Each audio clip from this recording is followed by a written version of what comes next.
Okay, I think that's enough relaxing. Time to get back to work. So before we start again, I have a couple announcements to make. I've been told that on the BDS that the slides should be up now. You should be able to see them. And also, I wanted to say we will be putting up some draft manuscripts for chapters of a CUDA textbook that we're working on, and it may be helpful for you to read those to supplement the lectures. And also, we would very much welcome feedback because they're early drafts, and surely there's at least 1 or 2 errors still in them. And if you could help us to find and improve those, and also just comments about presentation and what's clear and what's difficult to understand, that would be great, so we can make those better. Okay. Yeah, so that'll be available on the website very soon if it's not already up. Okay, so the next thing to talk about is in CUDA, we expose a collection of hardware capabilities that are related to memory and storage. And again, as you've seen with some of the other features, some of the memory features are related to things that we already have to do for graphics, so we choose to make those available to you for CUDA, but some of them are also specific for GPU computing, things that you do with application computing that you wouldn't do with graphics, like shared memory. As I mentioned before, graphics threads don't share any data between each other, but for many other applications you need to. So this is the full Monty, all the different pieces of memory that are visible to threads. And within a thread, each thread has private registers that can be read and written. And these registers there's a different number of registers available to the thread depending on how many threads are resident in the machine. So if you have fewer threads, you get more registers per thread. And if you have fully occupied the machine, if you have 768 threads in an SM, then they all have to share the same number of registers, so there's fewer registers available to each thread. So this is a trade-off that you'll want to make carefully, and you'll get a feel for how to make that over time. Each thread also has some local memory or private memory that is a scratchpad that is available only to that thread, and that's read-write access. And things like dynamic variables get stored in that, and also register overflow. When you spill registers, it gets written out to local memory. Local memory is stored in the physical DRAM, and in this picture here, the physical DRAM is this card off the chip. And local memory is also relatively slow to access. It is long latency, and it's not cached. So this is a case where if you have a lot of local memory usage, you will be limited to the memory performance of the machine rather than to the computing performance of the machine. So those are per thread resources. Per block, we also have the shared memory, which we talked about before. And if I had it to do all over again, I probably would have named these a little differently. Instead of local memory, I would have called it private memory because it's actually not very local. It has a long latency and it's not cached, so it's non-local private memory. And the shared memory isn't really memory at all. It's registers on the chip available per block. So I would call those shared registers. And so the way to think about shared memory is that it is very close to register latency, but it's available to all the threads within a block. Per grid, or in other words, for all the blocks, and also for the host, you can read and write the global memory, which is the full DRAM, the external DRAM space on the GPU card. And there's also another memory space called constant memory, which is used for values that are going to be broadcast, constants that are frequently reused, and that is cached. If you put constants explicitly in this constant memory, it makes use of a separate data path than the normal read-write path, and so you get a more efficient access for those values. It's like extra free registers for constant values. Okay, yeah. That's right. So the question is, local memory and global memory are both coming out of DRAM. And the difference is that local memory is thread local, so it's private, and global memory is globally accessible, but they're both out of DRAM. The other difference is that the global memory is cached, so that it's more efficient to access it, and the local memory is not. The local memory is very expensive. Well, you would use it unintentionally. You would use it when you spill registers, and you would use it when you have a lot of dynamic variables, stack variables. So the answer is you should try not to use it as much as possible. It's a general question. Having some experience with cell, some things seem close to me. For example, you need to get them to the local store, you need to get them back, you have very efficient floating point units, all those. And that's the point of this, whether it's close. Second, do you think that we could see one day a program running on cell? The CUDA program, I developed for you running on cell. Okay, so those are good questions. So just to repeat for the remote people, question is we see a lot of similarity to the structure of computing to the cell functionality, where you have to move the data across and back explicitly, and there's also a very efficient floating point on the cell. So there is some similarity, and in fact I will give a lot of credit to cell as being a very innovative idea of a heterogeneous embedded processor. I will say that there's one thing missing from cell, and that is a unified global programming model. It's very difficult to write. There's no CUDA that lets you program all the processors easily. You have to write something for each SPE. And the other thing that is difficult is that there is no global memory access from cell. All the SPEs only have local access, and the local access per SPE is very limited. So it's often very hard to map a problem to small, completely separable chunks. That's right, yes. And so that, again, is one of the reasons, so that this leads into the follow-on question of, could you have CUDA on cell? And the answer is there's no shared memory, really. There's just the local per SPE that you...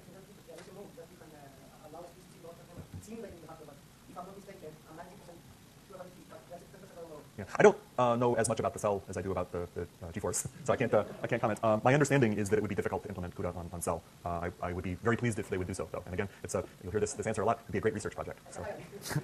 So, so I think it's a very interesting idea, and again, it fits into the picture of CUDA ought to be able to run almost everywhere, and really it's just the limitations in the addressing the cell that make it difficult. It would be a lot of work to support it, but it's certainly doable. Yeah. So the question is, do we have a standard? Yes.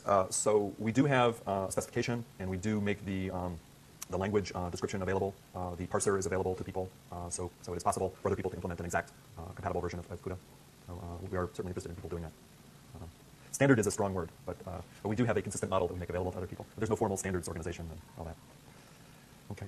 So since we have multiple scopes, multiple levels of parallelism, multiple memory spaces, we have to qualify where variables are and what kind of access you have to them. So the first one, which we've already talked about, is device versus host, where you describe whether the variable is local to the GPU device or whether it's on the host. The second is whether the variable is private or local to a thread, or whether it is shared, in which case it will be in the shared memory, shared registers, or global. And global is the default, so you notice if there's no location specification provided, if it's just a device variable, it's a global. And then constant is the other one that you can describe. Yes? So, the grid is the whole GPU track. Grid is all the collection of blocks that are running in a kernel, running the same kernel. Okay. So you have when you're running a bunch of threads, it's a grid of blocks of warps of threads. Well, we need a slide to show that hierarchy because there's too many words.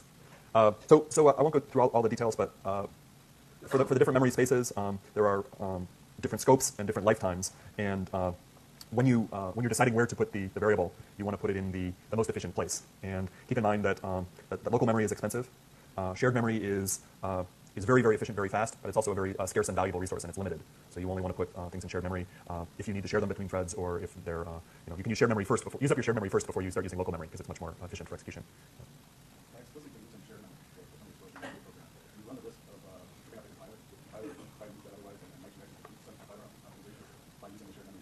So the question is, would you defeat the compiler if you use the shared memory and so the compiler can't use it? The compiler doesn't use shared memory unless you ask it to. The shared memory allocation is entirely under your control.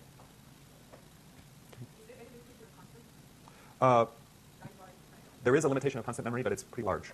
And I don't remember the exact number, but it is in the programming guide.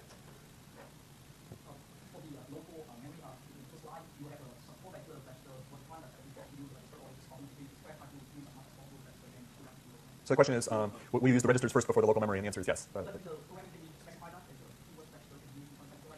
I don't believe that we support the register pragma. I believe that it will allocate in order and spill when it runs out.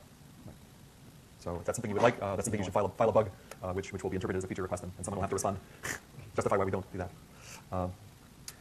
Okay, so I can't remember if I made the comment when you're defining something as local, shared, or constant, because those are clearly device constructs. Device is optional because it's assumed, and if you don't qualify things, they will automatically be allocated to registers until you run out of registers, or if it's an array, if it's too big, it will go directly to local memory. So whenever you're building your program, you will go through a decision tree about how to declare it and where to put it, and if it's accessed by the host, then it needs to be in one of the host accessible memory spaces, like global or constant. If it is accessed in the kernel, inside the device code, you want to have it as efficient as possible, so you want it on chip, and you have it will be in registers or shared or local memory. So there's some restrictions because it's special purpose hardware. Pointers can only point to the global memory space, and they can only they get allocated by the host and passed to the kernel code, and then they can be used for direct addressing within the kernel code. You can also, if you have a local, if you have a global memory variable that is declared in the kernel function, you can actually take the address of it and use that as a pointer. I will say we have to do this because it's part of C, but I think that as we move toward the future of parallel computing, pointers are very difficult for tools and hardware to deal with, and I don't think that will change. So if we can find ways of accomplishing the same things we do with pointers, but not doing pointer arithmetic and obfuscating what we're doing with addressing and locality, that we'll get better efficiency with execution. So currently, based on where we are with sequential programming, pointers are a necessary evil in parallel programming, but I think that we should all work to gradually deprecate that programming style. It's very difficult to exploit parallelism. So a very common programming strategy is to break things up into pieces. And so since global memory resides in the physical DRAM off-chip, it's much slower than the shared memory, which is physically on-chip and very close to the processors, so only a few cycles of latency, rather than global memory latency, which is hundreds of cycles, potentially even more.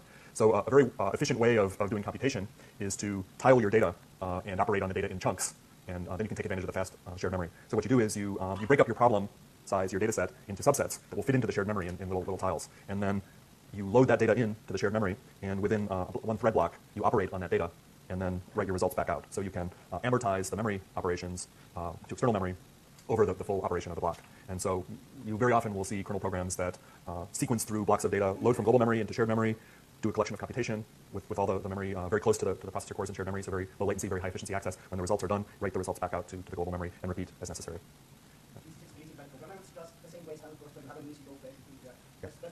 It's, so the question is this explicitly done by the programmer, and the answer is yes.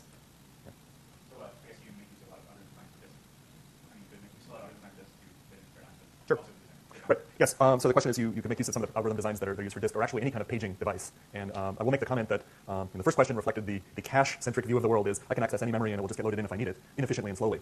So if you don't pay attention to your locality, even in a cache-based architecture, you'll spend all your time reading data in and out of cache, which is not quite as big a penalty on a CPU architecture as it is on a GPU. But this is why you see the effect that Wenmei mentioned yesterday. If you've taken a pretty optimized piece of sequential C code and you code it in CUDA, and then you bring it back to the GPU, you get a speed up because by doing the CUDA optimization, the shared memory optimization, you've been forced to make choices that provide better locality even for the CPU implementation.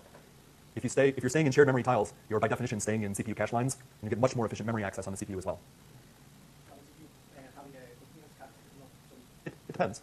Certain algorithms, it makes a very big difference, factor of 10 in CPU. So again, another common programming strategy using constant memory. Constant memory is also resident in the device memory, the physical DRAM, and it's much slower, much longer latency than shared memory. However, it is cached, and particularly for broadcasts. So if you have constants that are going to be used, that's the name, across a lot of threads, storing it in a constant memory is very efficient, and it is also there's special hardware to do broadcasting of constants to all the different threads. So it uses very little of the other bandwidth resources in the chip. It's a very effective way to broadcast some sort of data. So again, you have to think about in the current generation, you have to think about the access patterns and the usage of the data as you decide where to put it. If you have read-only data, constant memory is a good place to put it, and it's very fast if your access is coherent. Within a block, read-write access you want to have in shared memory, which is extremely fast. The next level, registers also are automatic and very fast. When you have larger amounts of data, or its inputs and results, it has to be in global memory, because global memory is readable and writable by the host as well. And there's another area of memory that we're not going to talk about, but you can look at the course description, the slides for the course that Wenmei and I taught here at Illinois to see about that. For gridded data, for data that has a structure, 2D or 3D structure, or for data that you want to interpolate, you want to sample from an array of data, there's special hardware that comes from the graphics personality of the GPU that you can use. And this is also cached. It's a very efficient set of data. But just to get started, it's too many data types to worry about all at once. I think we've given you enough to worry about without texture. You can add that later as an advanced exercise. Okay. One other piece of hardware functionality that we've added over time. It was not in the first hardware. It was not in the G80, the GeForce 8800, but it's in all the subsequent hardware. So we call it the capability level 1.1. Is atomic operations. So in global memory with integers, you can do atomic operations, and this is useful for building shared data structures so that all the threads can modify the data structure without stepping on each other. With the atomic operation, you can claim ownership of a data structure, do an update on it, and then give it up for other ones. Things like databases, linked lists, and other kinds of variable size structures can be built using this.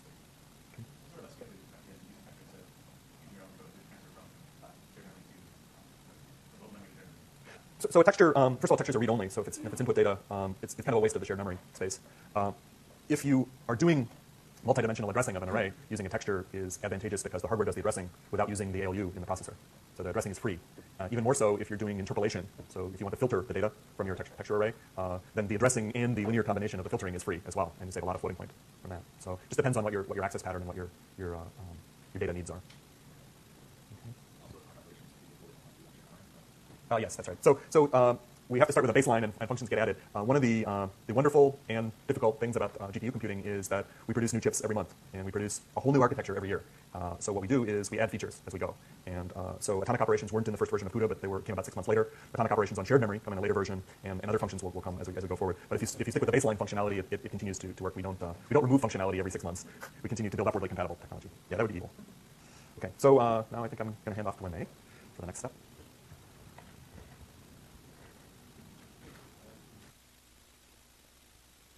Some of the concepts that David is talking about into practice, and some of you ask questions like, does the programmer explicitly do this, or does the compiler do it? And going through the code example will just hopefully just clarify everything. So that's the reason why we always try to cover this with an example. So the first slide is that same code that we showed earlier this morning. This piece of code is just a kernel that uses multiple blocks, and so you will still see the same code where we have we use the block ID and thread ID to determine the row and column indices, and then we go into the dot product, and then we write out. So this is just a review, okay, just so that you have a starting point. And our the code that we use, these special memories, will be based on that piece of code. But before we go into that piece of of code, we want to begin to do a little bit of computational thinking. This is kind of the beginning point of some performance analysis, kind of training for you guys. And so we wanted to do a back of the envelope, first order estimate of how the memory accesses will play out in terms of performance. Okay, so there's a very easy way of doing this. If you look at the kernel, you will see that this is going to be the most heavily executed piece of code in the thread.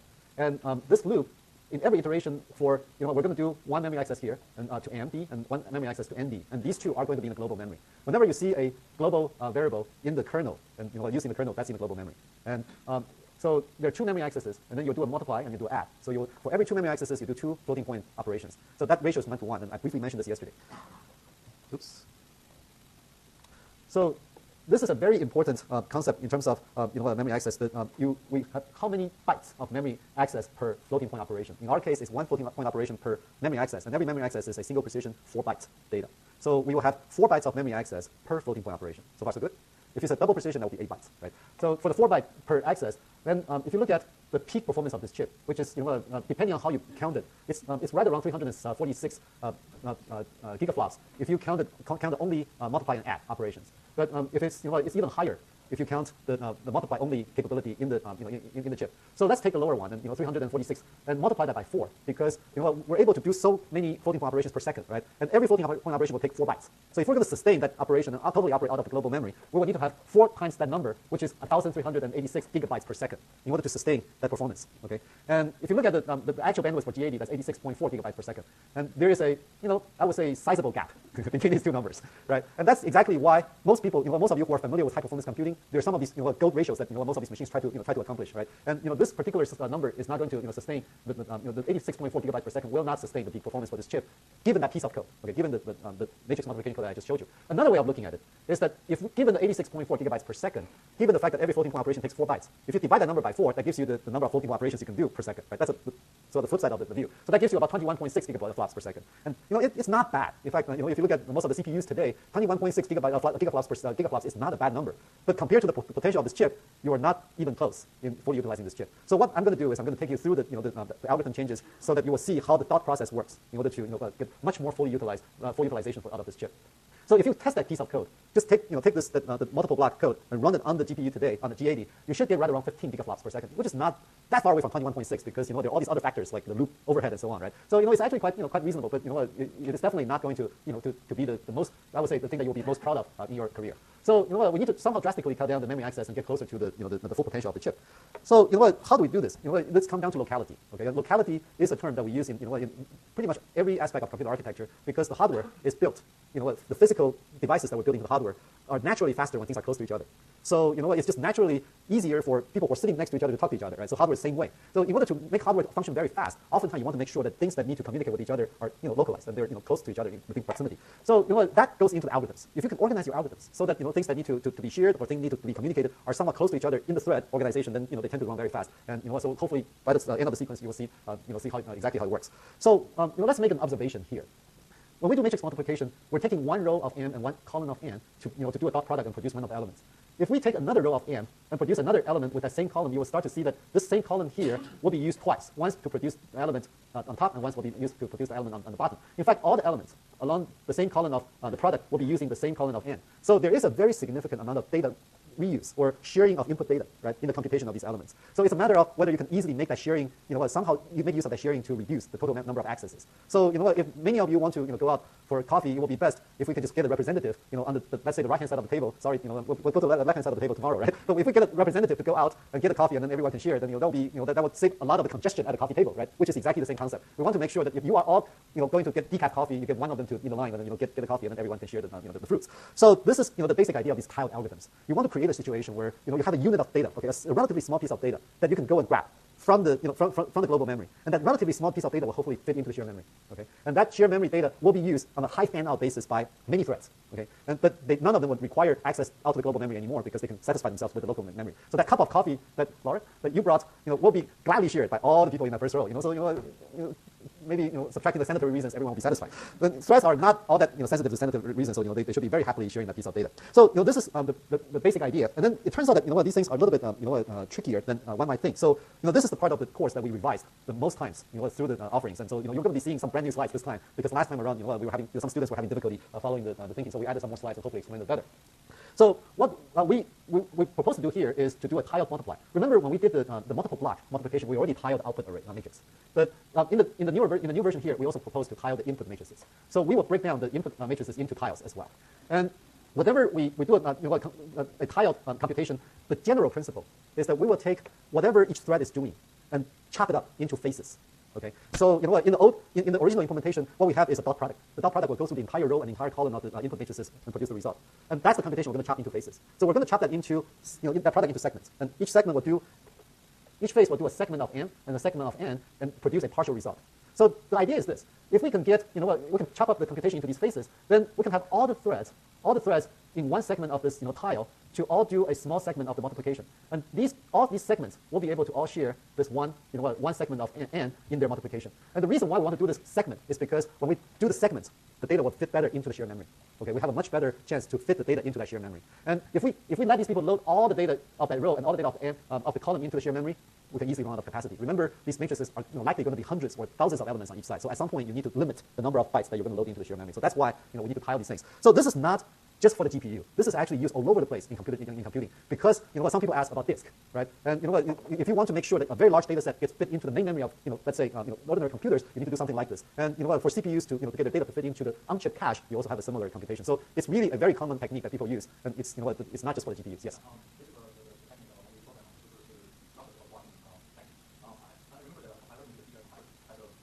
Yes. Yes. Yes. Yes. So yeah.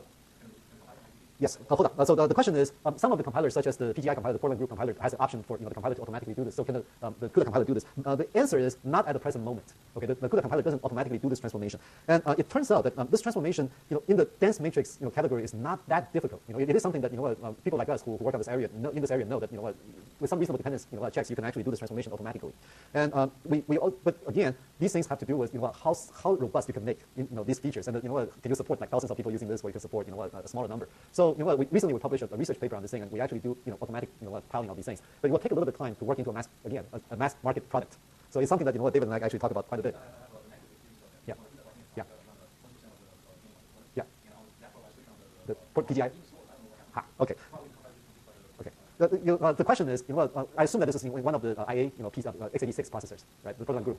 So you're running the code on a CPU, right? Okay. So this is the reason why it's still research. So the transformation itself is actually quite easy to do, but the size of the blocks and the particular way of actually organizing the code after the transformation there are quite a few options that you can pick, and it's not currently known how you can pick all those sizes automatically. So that's why it's not a mass market product, because it's still hard to use, and you need to actually set even more of the options in order to use it effectively. And the reason why you got 20% increase in performance is, one, you probably get better cache effects, and two is the Intel compiler underneath that can actually vectorize your code better with the blocking, because they will fit into the vector size. Yeah. Lower quite a bit, right? Yeah. Okay, so that's exactly right. So this is actually one of the reasons why when you take CUDA program, and remember what David said, and what I said yesterday, when you take a CUDA program and reverse, translate it back into the CPU, you also get better performance than the original CPU code. This is one of the reasons why it does better. Yes. Yeah. I have not talked about synchronization yet, by the way, but it will come. Okay. Okay. So let's go back to that small example. So in the origin, this is the example that I showed. So we take a tile of the output, and then in the original way, we will just do the entire dot product and generate each element. So when we do this, we will have we can actually plot out the access timing, of the elements. And this is something that you should be able to do on your own as a skill. That is, you shouldn't be afraid of taking this kind of picture and say, okay, so assuming that all the threads are executing in parallel, I'm going to access MD00 and MD01, MD00 and MD00 in the first clock, in the first time period when I generate PD00. So I'm going to take these two elements in the first access, and P10 will access two other elements, P01 will access another two elements, but they all will happen roughly at the same time, right? So you can conceptually think that these accesses will happen roughly at the same time, and then there will be other accesses that happen roughly at the same time. Going back to synchronization, because there are hardware scheduling going on, they're not going to be precisely at the same time. Okay, but we're going to add synchronization at some point to make sure that they happen very close to each other. Okay, that's what the synchronization will do. Yeah.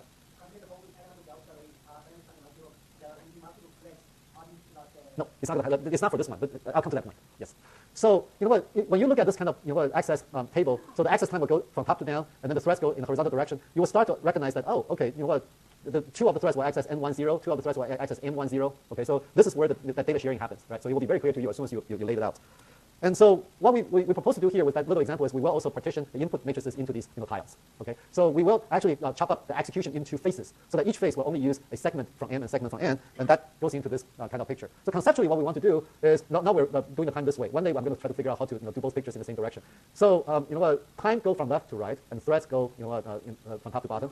So in the phase 1, what we will do is we have all the threads to collaborate and fetch in one M element each. So if you look at the correspondence T00, which is access M00, and then T10 access MD10. So after this step, all the data elements in that first tile will be fetched in. However, we only fetch each element once.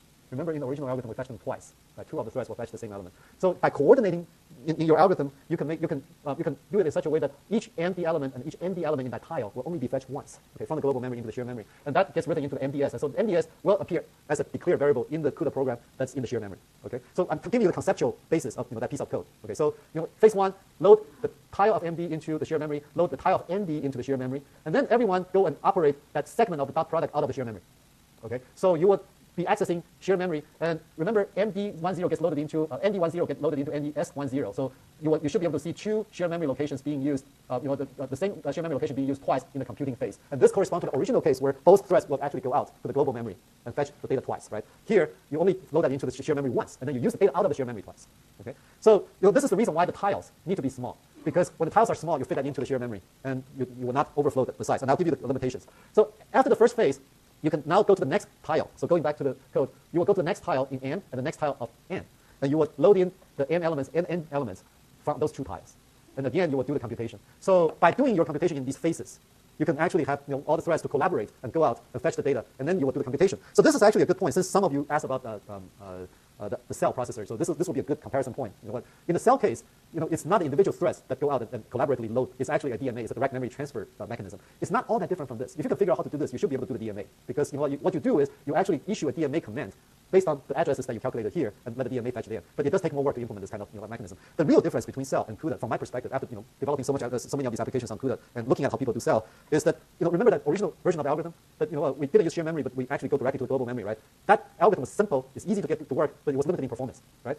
But in cell, you cannot get that to work. You have to get DMA to work first, okay, before you can actually run that code. So there is a steeper kind of entry barrier in the cell. And I repeatedly told IBM that they should allow the first style programming, and then they repeatedly answer no, because if we ever allow that, people will stop at that first version rather than the optimized version. This is a true conversation. I have this regular conversation with IBM people all the time. And so, I think they're rethinking about their strategy, because after a while they start to figure maybe even if people stop at a lower performance program, it's still better than nobody programs it. So, sooner or later this makes this take effect. So, are we all together in the conceptual basis of the code? Okay, so you understand the purpose of tiling, the purpose of breaking down into phases, and then the purpose of loading a smaller amount of data into the shared memory number of times, but then access all the original accesses from the shared memory once you go into these phases. Yes. Oh, they're not. Oh, you just help us with the, yeah. The red arrow should be pointing to ND10. So this one didn't go far enough. This one should go to the bottom. Thank you. Okay. You see, we're still finding bugs, but this is a brand new slide, so as David correctly pointed out, there surely will be a couple more bugs. Thank you very much. File a bug report, and you shall be treated as a friend.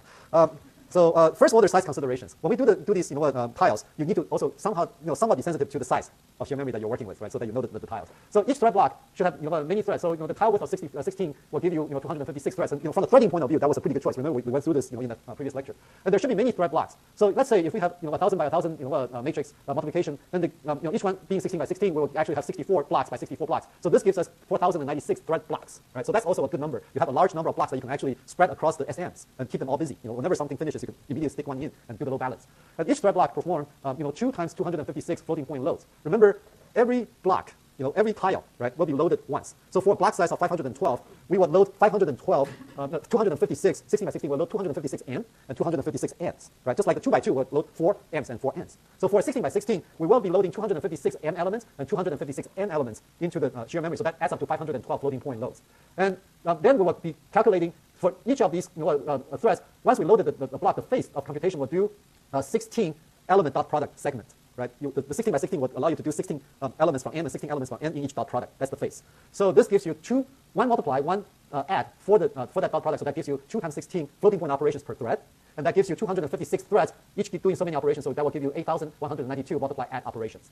So now if you look at the ratio of floating point operation to memory access, you will have essentially a 16-to-1 ratio, which is really good. The reason why you have 16-to-1 is because now every 16 data usages, there's only one that goes to global memory, and the other are all coming out of the shared memory, right? And this is the benefit, okay? So given this, if you calculate the peak performance numbers again, you'll start to see that the memory bandwidth is no longer the limitation. Okay, you're no longer limited by memory bandwidth. You're limited by something else. I'm actually going to show you, what these other limiting factors are. David and I would talk about these other limitations tomorrow.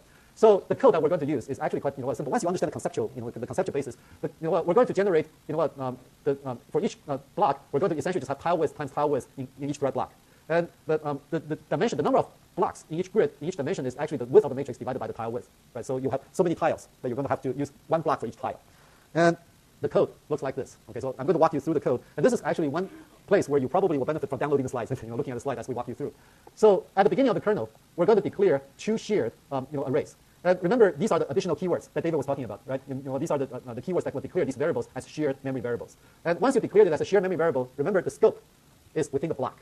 So automatically, all the threads that belong in the same block will see the same shared memory arrays. However, threads in different blocks will actually see different shared memory arrays. They will be using different array variables. Okay, so that's the scope. Remember that from the table, right? And there's a lifetime. The lifetime of this variable is going to be within the kernel. That is, once the kernel finishes, it goes away. Okay, so you cannot expect the contents of the shared memory to stay, to be available next time when you invoke the same kernel. Every launch, you need to start with a fresh, fresh array. So this is the declaration. That's not too bad. And we're going to be using block ID and thread ID in several places. So we just assign them into auto variables, and these auto variables will be stored in registers. So they will automatically use 4 registers right there, right? And each thread. Remember, we have how many threads? Let's say 16 by 16. How many threads are there in each block? 256. And each thread is now using 4 registers already, right? These are 4 registers right there. So among all the 256 threads, we're already using 1,000 registers. Okay. And remember, we actually talked about having 768 threads or 3 blocks in each SM, right? So we're already using 3,000 registers just up to this point of the program. There are quite a few registers in the SM, quite a few, in the order of 10,000. Okay. And that's part of the reason why the block size is unlimited. That's part of the reason why you need to limit the size, because all those registers are committed to make sure that the threads can all make progress. Okay. Even though they're not running in the processors all the time, the registers are all occupied, and they're all committed to make sure that all the threads, once they get into the processor, they can immediately make progress. That's the reason why it's zero overhead scheduling. Okay. The processors don't need to move things around in order to run these threads. Yes? Right. Correct. Yes. So the question, the comment is, you need to make sure that you don't want to let's say overuse your shared memory, because the hardware may have to back off, and then you will end up underutilizing. I'm going to have a slide that actually goes through those points. So now we do the same thing. We identify the row and column for for the PD, right? So that's still the same thing. You calculate the row index and column index, so that's still good. But then we still need to to do the dot product. So when we do the dot product, we no longer have a single level of loop. Now we have 2 levels of loop. The first level of loop is going to go through the phases. Okay, so for every thread is now going to use an outer loop to go to phase 1, phase 2, phase 3, phase 4. Okay, so and actually tells you which phase you are in now. Okay, so it's going to use the loop to go through those phases. So for each phase, each thread is going to use the thread ID to determine the particular element of n and the particular element of n that it's going to go fetch and into the shared memory locations. So remember, all the threads are executing the same code. So all the 256 in the 16 by 16 case, all the 256 threads are going to all go out, but each one will only grab one of the n elements and one of the n elements into the shared memory. How it determines it is a little bit more complex for the MD and ND, because it depends on which phase you are in. If you're in the second phase, you need to hop over to the second tile, and therefore you need to have the calculation where n, this part, is to skip over, okay, to the tile that you need to be in, and this gives you the particular position in that tile in the y dimension. And the multiplication of the width is so that you can essentially do the linear memory layout thing and go to the right position, and then you have the row index. So this is actually one of the complications in writing the code, and it's oftentimes when people make mistakes, this is the places where you can easily make mistakes. So that's why I have to make sure that you guys have the conceptual understanding of the algorithm first, so that you can keep really keep track of exactly what the meaning of each one is, so that when you write the code, you're not writing some random characters. Okay, you're really keeping track of each term in the address. Yes. Oh, no. Okay. Yes, C is row major, which is actually, the question is, since C is row major, is one of these things take a lot longer than the others. And the fact that it's row major actually is manifested by this multiplication of the width. Okay, because the first part is the y index, and in order for you to access the right segment in the linearized array, you will need to multiply width in order to get to the part. So that's the row major aspect. Okay, and this multiplication in some of the processors can be very, very slow. So that's why this can be a very, very expensive operation in a traditional CPU. It's an integer multiplication. However, in the GPU, this is a hardware implemented multiplication, and it's as fast as anything else. Okay, so this particular way of doing memory access is actually very cheap in the GPU compared to traditional CPUs. Okay, and that's also one of the one of you mentioned the slight slowdown in the tile implementation, and this is actually one of the sources of slowdown in the CPU execution, in the multiplication of that width. Exactly. Okay, very good. And so after you load these two, you need to do a sync thread. Okay, and David mentioned sync thread, and what does sync thread do? Sync thread is what we call the barrier synchronization for those of you who are familiar with parallel programming in general. And what it does is it makes whenever a kernel executes sync thread, all the threads in the same block will stop at that point until everyone else in the block have reached that point. And we do barrier synchronization all the time. Okay, let's say if we decided to let's say if you have 3 roommates. Okay, the 4 of you decided to go shopping in a shopping center. You drive a car to the shopping mall, and each of you want different things. So the more efficient way is for each of you to go to a different store and pick up what you want. But there's one thing you need to pay attention. Before the driver drives away from the shopping mall, you probably want to make sure that all the 4 have shown up, right? So the most typical way is to ask who's not here, right? So that's not a good synchronization primitive. So you need to make sure that someone counts that all the 4 are here. And that's kind of, if you leave one of your roommates behind, you can hurt your friendship a little bit, right? But I actually went through an even more important synchronization last week. So last week, it was my 20th anniversary, so my wife and I decided to take the kids to Hawaii, so to celebrate the 20th anniversary. So we saw this advertisement, manta ray, swim with manta rays. So this in Kona is fantastic. So what we did was the boat stopped just outside the coast, and then they let all the tourists off the boat, okay, and swim a little bit closer to the shore, and then we were all just kind of enjoying the manta ray. But there was a very important step before they started the boat afterwards. They counted the number of people that went out of the boat, and they counted the number of people who came on the board 5 times before they left. And you can imagine if they left one behind, what's going to happen, right? And so barrier synchronization is one of the easiest things that you can do to prevent disasters in our daily activities. And this is essentially the same thing here. The barrier synchronization is the following. Remember what David mentioned about the latency of memory accesses? Some of them can take a lot longer than the others, right? So when you do a barrier synchronization here, that makes sure that everyone has finished the job of fetching that one element into the shared memory, so that the entire tile will be guaranteed to be all there before any of the threads will go down and do the product. So this is how you can guarantee that the entire data structure that you need to use for the next phase, will be there. Okay, and this is even more important if you consider the fact that the schedule is done on a warp basis. So some threads may be going ahead of other threads in the same block. So this is the only way that you can really guarantee that the data will be there by the time you do the data dot product. And after you do the dot product, you will go back and do the next phase. There's a bug. There is a synchronization underneath the p value, this thing before you go back to the next iteration. Make sure you add that in. The reason is before you load any of these things again, you need to make sure that everyone else have used it. So you need to make sure that your shared memory locations are no longer needed before you override them. So that the next barrier synchronization to say, have everyone finished that segment of the dot product, and therefore no one needs that data anymore before you go and load it again. Yes? Okay. The size of the pipeline is like to start up one bit and then come from the global memory to the shared memory. It is fast one. When I request one data, is it only one, or it's like to request one? Great point. Yes. So the question is, these memory structures are, especially global memory access, is done more efficiently when you request a sequence of bytes, and it's the nature of the DRAM access. And this is called global memory access locality, which is absolutely true. So the question is, when you have these individual accesses to the global memory, is that going to be efficient? And the answer is yes. However, you'll have to wait just a little bit because I'm going to talk about the global memory coalescing tomorrow morning, and it will become very, very clear why this can be as efficient as the CPU cache sequential loading. Yes. I saw another question. Yes. Yeah, there should be another curly. Reverse the curly bracket. That's absolutely right. So reverse the curly bracket so that you will go to the loop before eventually coming down to write that thing. So again, as promised, there are a couple bugs. In the. I'm sorry. Yes. I'll make the correction and then upload it right away. Yeah. Thank you. So in fact,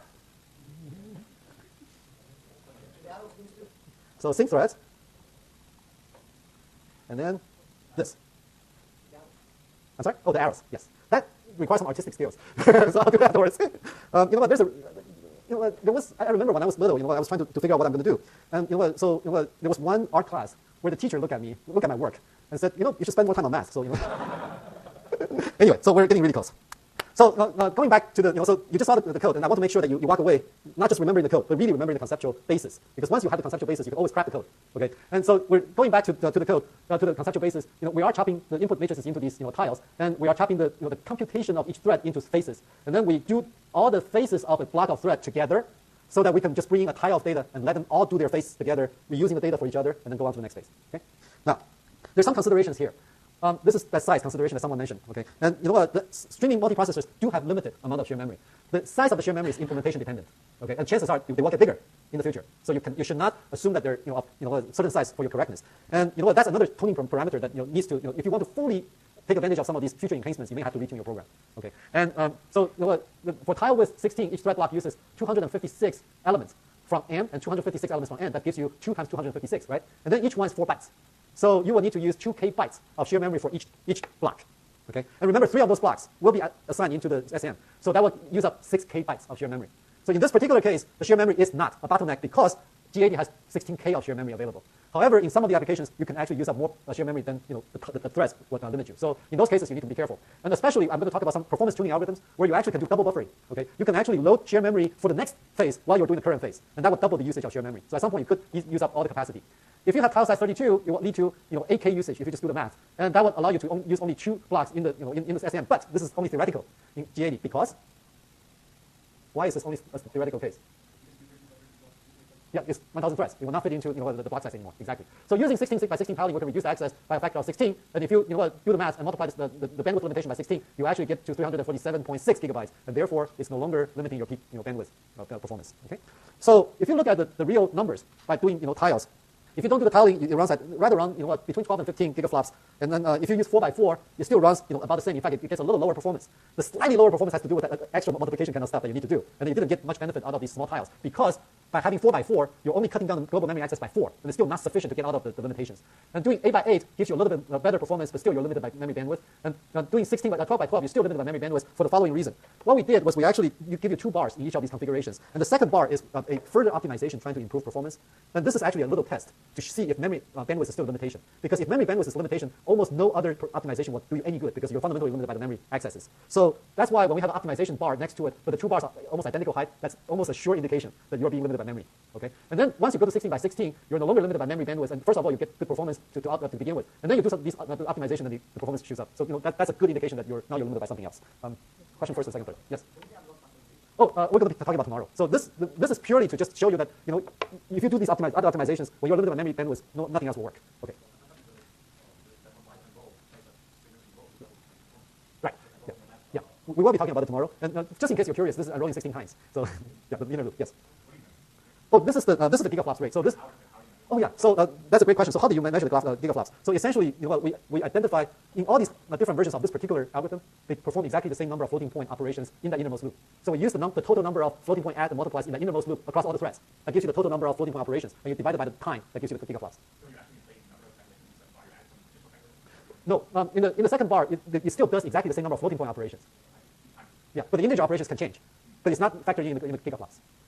Right. So in fact, those should theoretically potentially lower your gigaflops because they may take up some time from the floating point operation. Yeah. Yes.